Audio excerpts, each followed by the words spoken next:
Então, senhores, voltando à nossa rotina de estudo, a aula é propriedade coligativa. Continuando na ideia de soluções, você ter soluto e solvente. Agora você vai estudar fatores que influenciam no solvente. Fatores que influenciam nas propriedades físicas desse solvente. É sempre em relação ao solvente. É o soluto agindo no solvente. Aí você chama de efeito coligativo ou propriedade coligativa. Qual quer dizer junto, liga, ligado. Então é o soluto influenciando na propriedade física desse solvente. Tá bem, eu quero ver. Então, cara, é só ficar olhando aí para cima que vai ficar fácil agora, tá? Não tem muito mistério. Vamos lá então, propriedades coligativas. Você tem. Propriedades coligativas das soluções são propriedades que dependem apenas da concentração. Então, senhores, é bem simples. Propriedade coligativa que eu uso no meu dia a dia. Quando você tem a pressão baixa, você que vai ser médico, amigo, quando você tem a pressão baixa, você fornece sal para a pessoa. Por quê, Binho? Quando você joga sal na corrente sanguínea, o objetivo é entrar água dentro dessa corrente, ou na célula, você que sabe. Então, quando você joga sal, o meio fica concentrado. Pelo efeito osmótico, o solvente sai do menos para o mais, inchando essa célula ou inchando esse meio. Ou seja, meu amigo, você tem um efeito coligativo e não está nem percebendo. Tá bem, mas olha só, depende da concentração, sim. Quanto maior a concentração que você tem, mais vai inchar essa célula com água, porque mais água vai entrar, vai ter mais espaço para ela, vai ter mais soluto e menos solvente. Mas não importa se for sal ou açúcar, tá? Mas o açúcar não acalma o nervosismo, é placebo, senhores. O açúcar é placebo. O efeito maior é no sal, isso de fato. Mas não importa se é sal ou açúcar. Se você fornecer, o meio vai ficar concentrado, a água vai entrar e vai inchar. Aí você aumenta a pressão arterial da pessoa. Tu sacou a ideia, senhores? Então assim, a propriedade coligativa você vai usar no seu dia a dia. Não tem muito erro. Você usa no churrasco e nem percebe. Você usa para fazer sua comida e nem percebe. Então, senhores, é bem simples. Propriedade coligativa depende da concentração e nunca da qualidade. Não importa se é sal ou açúcar. Não importa se é sal ou açúcar. Depende da concentração. Foi de boa, senhores? Então vamos lá bem. O que é a propriedade coligativa? É o efeito do soluto sobre o solvente. É o efeito do soluto sobre o solvente. Perfeito? Claro que sim. Então vamos lá, vamos continuar. Então você vai fazer o seguinte, são 4 propriedades coligativas que você vai ter que se ligar. Uma você chama de tonoscopia ou tonometria, que diminui a pressão máxima de vapor, é quando o solvente é muito volátil e você joga um soluto em cima dele, essa pressão de vapor diminui, esse vapor diminui. O conceito de pressão de vapor é bem chatinho, mas você entende. Quanto mais volátil, mais ele evapora. Você tem mais vapor do meio, concorda comigo? Então, quanto mais volátil, mais evapora. Então, a tonometria ou tonoscopia diminui a pressão máxima de vapor, que é o abaixamento da pressão de vapor. Perfeito? Ebulioscopia. Ebulioscopia, não tem como ter diarreia mental. Aumenta a temperatura de ebulição daquele solvente puro. Perfeito? Vamos continuar. Você tem a criometria ou crioscopia, câmara crioscópica, quando você tem a brincadeira do congelamento, crioscopia, congelamento, C com C. Perfeito? Você diminui esse ponto de congelamento. Para você que mora nos Estados Unidos todo final de semana, você entende. Se nevou, você joga sal. É um efeito crioscópico. Ah, Binho, mas olha só, tem outro? Tem. Quando você vai brincar de gelar a latinha de cerveja ou de refrigerante muito mais rápido, você joga sal no gelo. Vamos explicar passo a passo cada um, tá? Eu só estou passando por cima. E você tem a osmoscopia ou osmometria. O exemplo que eu dei agora, senhores, foi justamente você jogar sal na corrente sanguínea para aumentar a pressão. Ou açúcar, não importa. Não importa se é sal ou açúcar. Depende da quantidade que você tem e nunca da qualidade. Então são 4. Tonoscopia, ebulioscopia, crioscopia e osmometria. Perfeito? É muito simples isso, tá, senhores? Vamos fazer cada uma delas agora, passo a passo. Vamos para a primeira, Binho, vamos lá. Então, concluindo, efeito coligativo é o efeito do soluto sobre o solvente. Só que, senhores, depende da quantidade. E esse soluto não pode ser volátil. Vamos de novo. Esse soluto não pode ser volátil. Porque se ele for volátil, evapora e não faz sentido nenhum ter o efeito. Então vamos de novo. Esse soluto não pode ser volátil. Ele pode ser iônico ou molecular. Nessa parte agora, você vai estudar só molecular. Aquilo que não dissocia em água. Aquilo que não dissocia em água. Como assim, Binho? Ligações covalentes, que você não tem cátions e ânions. Depois, no segundo momento, você vai estudar ionização ou dissociação, aquilo que se dissocia ou ioniza. Aí vai ter outro processo para o efeito coligativo, mas primeiro é só molecular. Foi de boa, senhores? Vamos lá, vamos continuar então. Então você tem o efeito tonoscópico ou tonométrico. Senhores, pressão de vapor. Pressão máxima de vapor é quando você tem a pressão do vapor daquele líquido sobre o solvente. Olha a definição que chata. Então pensa assim, ó, é o vapor. Quanto mais vapor você tem daquele solvente, Binho, quanto mais vapor, então maior a pressão de vapor. Sim, você vai ter maior vapor sobre o meio, maior vapor sobre o líquido. É você colocar um líquido na panela de pressão, você vai ter muito vapor sobre o líquido. Perfeito? Então, isso que é pressão máxima de vapor. Joia? Tá bem, quando que vai ocorrer isso? Eu vou te mostrar logo logo quando você tem um líquido muito volátil. Se você tem um líquido muito volátil, você evapora bastante e você vai ter maior pressão de vapor. Tá bem, qual é o efeito tonométrico ou tonoscópico? Se você pegar a pressão de vapor da água ao nível do mar, vai ser 760 milímetros de mercúrio, que é uma atm, é uma atmosfera. Isso você já estudou em gases. Tem que se ligar nisso, tá, senhores? Uma atmosfera, 760 milímetros de mercúrio. Quando você jogar um soluto não volátil, e não importa a natureza, você jogou um soluto não volátil, você entende que vai dificultar a passagem do vapor? Está evaporando, PIN está evaporando, evaporando, evaporando. Aí você jogou um soluto não volátil. Quando você jogar um soluto não volátil, senhores, vai dificultar a passagem daquele vapor. Ou seja, vai ter um abaixamento da pressão máxima de vapor. Cara, efeito coligativo é muito fácil, porque esse é o conceito. E é o teu dia a dia. Está evaporando aquele líquido, você está aquecendo. Quando você jogar o soluto não volátil, vai dificultar aquele vapor e ele vai diminuir esse vapor, diminuindo a pressão máxima de vapor. Foi de boa, senhores? Foi, né? Bem, olha só para poder olhar. Você tem 760 milímetros de mercúrio, aí você jogou uma concentração X e passou para 749,2 milímetros de mercúrio. Senhores, você entende que diminuiu a pressão máxima de vapor? Cara, não tem muita dificuldade nisso. Então, bem, diminui a pressão máxima de vapor. Só que tem que tomar um cuidado. É a pressão relativa. É a pressão relativa. Como assim, Binho? Senhores, olha só, você está vendo aí que tem uma variação de pressão. 760 para 749. Tem uma variação. Esse final que vai dar essa variação, você vai fazer a diferença, como qualquer variação da vida, faz uma diferença, maior menos menor, aí você vai ter uma variação. Sempre cuida com isso, tá? Vai ter que ser o maior menos menor. Aqui em propriedade coligativa tem que ser o valor absoluto. Vai ter que ser sempre o maior menos menor. Aí você vai ter uma variação, que você chama de ΔP, já vou te mostrar. Só que você vai fazer uma relação com o solvente puro. Aí você chama de abaixamento relativo. Eu vou te mostrar, relaxa. Então vamos de novo, bem. O conceito de tonoscopia ou tonometria. A pressão máxima de vapor do solvente de uma solução sempre menor do que o respectivo solvente puro. Sim, você está jogando o soluto para diminuir essa pressão máxima de vapor. De boa, senhores, não tem muita dificuldade. Só que aí o conceito a gente precisa trabalhar um pouquinho mais. É o que eu te falei agora, o abaixamento relativo. Você tem aqui ó, a variação de ΔP, pressão máxima de vapor, ela diminuiu quando você jogou um soluto não volátil. Ô, senhores, solvente puro, quando você joga um soluto, chama de solução. Diminuiu essa pressão máxima de vapor. Cara, não é tão difícil isso. Você consegue entender isso, né? Não é tão difícil. Então, Binho, peraí, mas tu falou de abaixamento relativo, foi o que eu te falei, ó. Você tem o abaixamento relativo, o que influencia justamente o efeito coligativo do soluto não volátil, e que depende da concentração, vai ser no abaixamento relativo, porque você vai ter que fazer alguns cálculos. É chato, tá? Essa parte sim é um pouquinho chata, mas se você sabe, o seu concorrente não sabe. Pode ter certeza. Já fiz bastante exercício em assistência e monitoria, justamente nessa parte que o concorrente não sabe, ele não sabe resolver. Você tem o seguinte, o efeito tonoscópico é sobre abaixamento relativo. A variação sobre a pressão inicial. P0 quer dizer origem, senhores. P0, P de solvente puro. De boa? Beleza, Binho. Lei de Raul, como eu te falei, essa parte, cara, tem muita gente que não saca, que a lei de Raul é bem simples.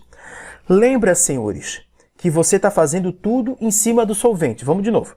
Tudo em cima do solvente. Então, por favor, o efeito é em cima do solvente.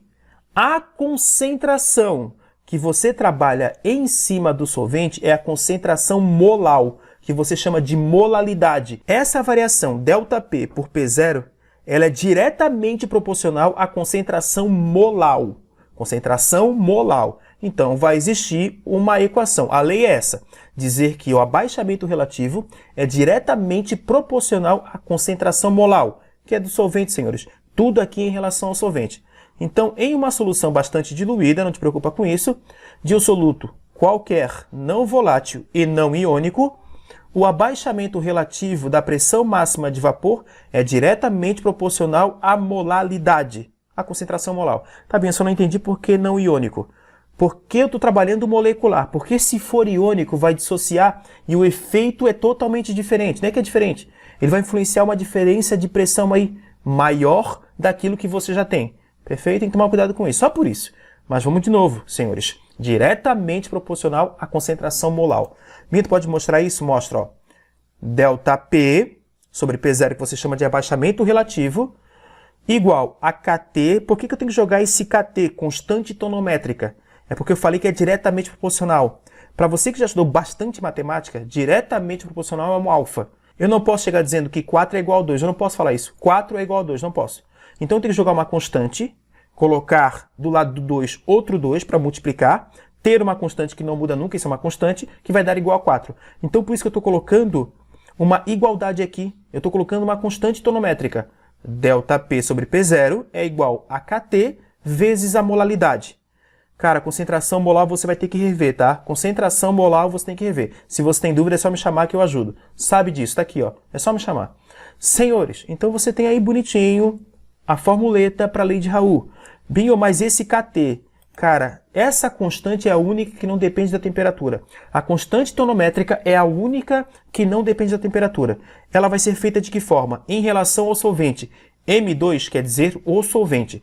Esse M maiúsculo é a massa molar desse solvente dividido por 1000. Massa molar dividido por 1000. Binho, por que dividido por 1000? Porque a molaridade é para quilograma. Então você tem que começar a trabalhar algumas relações, tá? Então dividido por 1000. Binho, isso vai dar o quê? 18, que é a massa molar da água, que é o solvente que você usa bastante. 18 dividido por 1000 vai dar 0,018 se for a água. Constante tonométrica você tem que calcular. Constante tonométrica tem que saber. O seu concorrente não sabe. Se você sabe isso aqui, o seu concorrente não sabe, pode ter certeza. Vamos lá, Binho. Então, constante tonométrica tem vários solventes, várias constantes. Então, depende do solvente.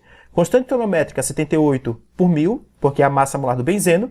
Massa molar do etanol 46, dividido por 1000, e assim por diante, senhores. Depende do solvente. Claro que você pode fazer exercício da sua apostila, mas fica aí que eu faço exercício e você vai entender como é que funciona toda essa lei de Raul. Vamos lá, então.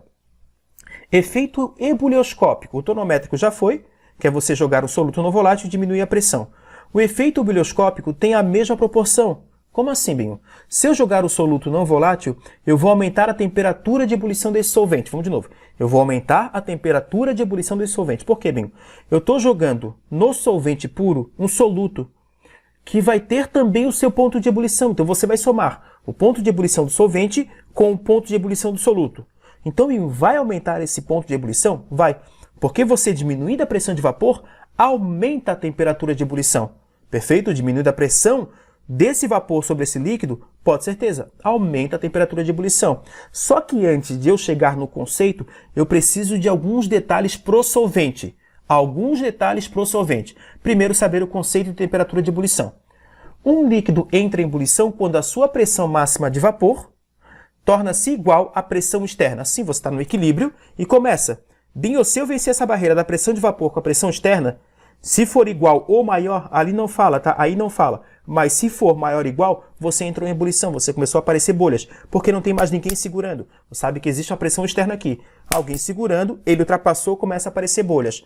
Sacou, senhores? Essa temperatura de ebulição depende de quem? 3 fatores que ela depende. Da força intermolecular que você tem desse solvente, da temperatura de ebulição do meio e da pressão do meio. 2 vocês já sabem. Qualquer solvente puro depende da temperatura e da pressão do meio. Temperatura e pressão. Quando você estuda substância pura e mistura, você sabe disso. Depende também da interação intermolecular. Foi de boa, senhores? Beleza, Binho. Binho, tu pode mostrar isso com calma? Mas é claro que sim. Você tem o seguinte, valores de pressão máxima de vapor a 20 graus Celsius, uma temperatura constante. Você percebe que a água tem uma pressão máxima de vapor menor que do álcool. Senhores, tome cuidado com isso. Quanto maior a pressão de vapor, mais volátil ele vai ser, menor a temperatura de ebulição. Vamos de novo para você entender, tá? Bem fácil. Binho, quanto maior a pressão de vapor... Então, senhores, quanto maior a pressão máxima de vapor, mais volátil essa substância, mais evapora essa substância, menor a temperatura de ebulição. Perfeito? Lembrando que temperatura de ebulição é quando você iguala a pressão máxima de vapor igual à pressão do meio. Eu já vou te mostrar isso num retângulo que fica mais fácil, mas eu quero te mostrar que a água tem uma pressão máxima de vapor menor, porque a interação molecular dela é maior que do etanol, você tem ligação de hidrogênio, e no etanol ou no álcool tem ligação de hidrogênio, mas também tem um momento aí de London, uma força de dispersão de London, que ela é fraca. Se a interação entre as moléculas é fraca, evapora muito fácil. A interação não é muito grande, aí ela evapora, você vai ter mais vapor. Cara, é fácil isso, né? O Binho, evapora muito mais fácil. Claro, é você pegar água e álcool. Quem que evapora primeiro, senhores? O álcool. Justamente por isso. Então, se evapora mais, maior pressão de vapor, menor temperatura de ebulição, senhores. Vamos de novo. Depende. Depende da temperatura do meio, beleza? Depende da interação intermolecular e depende da pressão do meio. Por quê, Binho? Pro solvente puro. Porque se você subir um morro muito gigantesco, lá em cima o ar é rarefeito. Rarefeito tem menor pressão externa. Se tem menor pressão externa, não tem ninguém segurando esse vapor. Esse vapor vai embora, você evapora muito mais fácil. Ou seja, meu amigo, se você evapora muito, a temperatura de ebulição é baixa. Sacou a ideia? Então vamos de novo, Binho. Maior pressão de vapor, mais evapora, temperatura de ebulição baixa. Então tem que saber isso antes de saber o efeito biblioscópico? Sim. Então primeiro estudo do solvente e a temperatura de ebulição. Como eu te falei, ó, isso aqui vai ser importante. Ó. Quando você entra em ebulição? Quando a pressão máxima de vapor se iguala à pressão externa. Eu estou falando sério, senhores. A pressão atmosférica ao nível do mar é 760 milímetros de mercúrio, 1 atm. Mas o seguinte, você entra em ebulição quando você iguala essa pressão. Quando você iguala essa pressão. Então, olha para mim, olha só. A água entra em ebulição a 100 graus Celsius. Quando você tem a pressão externa igual à sua pressão de vapor. O álcool, 78,5. Quando você iguala a sua pressão de vapor do álcool igual à pressão atmosférica. Éter, 34,5. Você sabe por que essas temperaturas são diferentes? Eu te falei. Quanto maior vapor, quanto mais você evapora, mais volátil é, menor a temperatura de ebulição. Só que é o seguinte, senhores, todos eles apresentam a mesma pressão de vapor em seus respectivos pontos de ebulição. Eu vou repetir, tá? Todos eles, olha para a tela, apresentam a mesma pressão de vapor nos seus respectivos pontos de ebulição. Por quê, Binho? Porque quando todos eles atingirem um ponto de ebulição, a pressão máxima de vapor vai ser igual à pressão externa. Então todos eles vão apresentar a mesma pressão de vapor nos seus respectivos pontos de ebulição. Já foi perguntado isso em vestibular, tá, senhores? Isso é extremamente importante. Tá, bem, agora que eu já sei tudo, o que é ser volátil, o que é temperatura de ebulição, o que é pressão de vapor, agora eu consigo entender o efeito ebulioscópico. Só que antes disso, eu preciso fazer um exercício contigo. É só olhar para a tela, senhores. Observe o gráfico abaixo referente à pressão de vapor dos dois líquidos, A e B, em função da temperatura. Você tem dois líquidos puros, perfeito? Vamos lá, A e B. A e B. Senhores, você consegue entender bem facinho que um tem pressão de vapor maior que o outro. Pressão de vapor de A é maior que a pressão de vapor de B. Vamos lá então, vamos lembrar agora. Quanto maior a pressão de vapor, mais volátil é, menor a temperatura de ebulição. Guardou isso? Quanto maior a pressão de vapor, mais volátil ele é, menor a temperatura de ebulição. Então, se o A é mais volátil e tem mais vapor que o B, ele tem menor temperatura de ebulição que do B. Perfeito?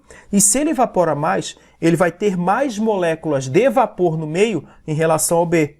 Sacou? Isso é perguntado. Vamos lá então, Binho. Vamos resolver a questão? Vamos embora. Considere as afirmações abaixo sobre o gráfico. O líquido B é mais volátil que o A. Nunca. Se eu tenho mais vapor, eu sou mais volátil.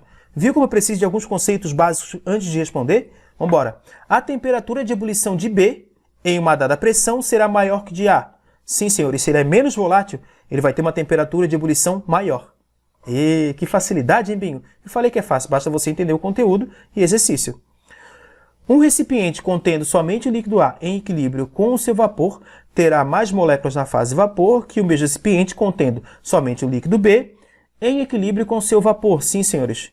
Você sabe que o A ele evapora muito mais que o B. Então ele vai ter muito mais moléculas na fase de vapor do que do B, porque ele é mais volátil. Tu sacou a ideia, senhores? Não tem muita dificuldade, viu como é fácil? Tá bem, o que eu tenho que fazer agora? Você vai respirar um pouco, tomar um pouquinho de água e ir para o próximo vídeo que eu tenho que falar sobre efeito ebulioscópico ainda. Eu fui!